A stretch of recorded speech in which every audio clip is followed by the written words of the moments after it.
জানেন যে আগামী 8ই মার্চ 2025 আন্তর্জাতিক নারী দিবস। এই নারী দিবসকে উপলক্ষে আমরা সমাজ কল্যাণ এবং শিক্ষা দপ্তরের উদ্যোগে অনেকগুলো কর্মসূচি হাতে নেওয়া হয়েছে। পাশাপাশি আমাদের রাজ্য সরকারের অন্যান্য দপ্তর যেগুলো আছে সকল দপ্তরের কোনো না কোনো কার্যক্রম তারা হাতে নিয়েছেন। এই বিষয়গুলো আপনাদের সামনে তুলে ধরার জন্যই আজকে আপনাদেরকে ডাকা হয়েছে। আপনারা সকলেই জানেন যে নারী এবং বালিকা শিশুদের জন্য অধিকার, সমতা ও ক্ষমতায়ন এবারে রাষ্ট্রসংঘের যে 2025 সালের আন্তর্জাতিক নারী দিবসের থিম রাখা হয়েছে। আমরা আমাদের রাজ্যের বিশেষ একটা থিম নিয়ে এবার আমরা নারী দিবস পালন করছি। সেটা হলো রাজ্য থেকে বাল্য বিবাহ ও অন্যান্য সামাজিক ব্যাধি নির্মূল করতে সম্মিলিত আন্দোলনের সূচনা এবং মহিলা ক্ষমতায়নের জন্য আমরা এবার কাজ করা হবে, এরকম একটা উদ্যোগ নেওয়া হয়েছে।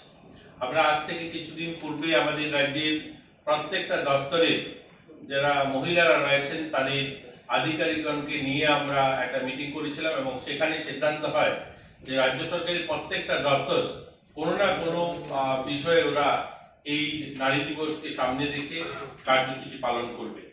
এরকমই আমরা একটা সিদ্ধান্ত নেওয়া হয়েছিল যে 7ই মার্চ অর্থাৎ আজকের দিনে প্রত্যেকটা সরকারি দপ্তরে যারা মহিলারা কাজ করে তারা শপথ বাক্য পাঠ করবেন এবং আমাদের মহিলা যারা কর্মচারীরা আছেন বিভিন্ন দপ্তরে তাদেরকে সম্বর্ধনা জানানো হবে।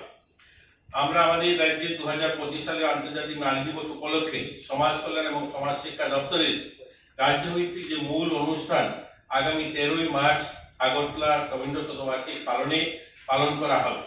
সেখানে আমরা আমাদের মহিলা সিডিপিও বা মহিলা আইসিডিএস সুপারভাইজার বা অঙ্গনওয়াড়ি ওয়ার্কার যারা রয়েছেন তাদেরকে আমরা বিশেষ কাজে যারা ভালো অবদান রেখেছেন এই বছর তাদেরকে আমরা সম্বর্ধনা জানাবো এবং মহিলাদেরকে তাদের কৃতিত্বের জন্য তাদেরকে সম্বর্ধিত করা হবে।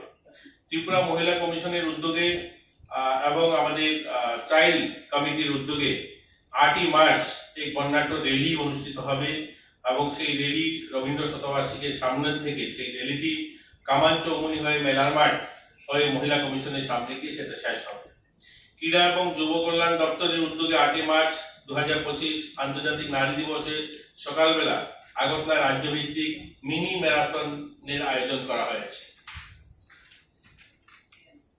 এবং ত্রিপুরা শিশু অধিকার সুরক্ষা কমিশনের উদ্যোগে 8ই মার্চ একটা সাইকেল র্যালি অনুষ্ঠান অনুষ্ঠিত হবে, সেটাও রবীন্দ্র ভবনের সামনে থেকে সেটাকে শুরু হবে এবং আমাদের শিশু সুরক্ষা কমিশনের উদ্যোগে আমরা 1 তারিখ মার্চ মাসের 1 তারিখ থেকে 8 তারিখ অবধি অর্থাৎ আগামীকাল পর্যন্ত ইট ভাটা চা বাগানগুলোতে মহিলাদের সচেতন করা এরকম একটা কর্মসূচি পালন করা হয়েছে এবং আগামীকালকেও সেটা হবে।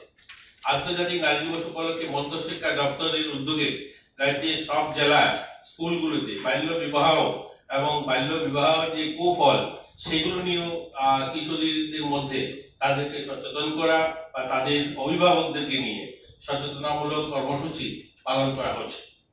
রাজ্যের পুলিশের বিভিন্ন উদ্যোগ গ্রহণ করেছে। পুলিশের যে মহিলা উইং রয়েছে সেই মহিলা উইংয়ে মহিলা ক্ষমতায়ন এবং নিরাপত্তা নিশ্চিত করতে এবং আমাদের মহিলা পুলিশগণ তাদের দপ্তরের মাধ্যমে বিভিন্ন মানুষের মধ্যে তাদেরকে সচেতন করা বা আইনি প্রয়োগ ভূমিকা নিয়ে তাদেরকে সচেতন শিবির করবেন এবং সাইবার নিরাপত্তা এবং মহিলাদের অধিকার সচেতনের জন্য বিশেষ অভিযান শীর্ষক সচেতনতা অনুষ্ঠান করা হবে। ত্রিপুরা গ্রামীণ জীবিকা মিশনের মাধ্যমে সারা রাজ্যে বিভিন্ন স্তরে নানা অনুষ্ঠানের মধ্যে দিয়ে আন্তর্জাতিক নারী দিবস উদযাপন করা হবে এবং রাজ্য কার্যালয় এবং ব্লক কার্যালয়ে সেলফি পয়েন্ট নির্মাণ করা হবে অর্থাৎ এসএসজি গ্রুপগুলো যেখানে মহিলা স্বাবলম্বী গ্রুপ রয়েছে তারা এই কাজটা করবে।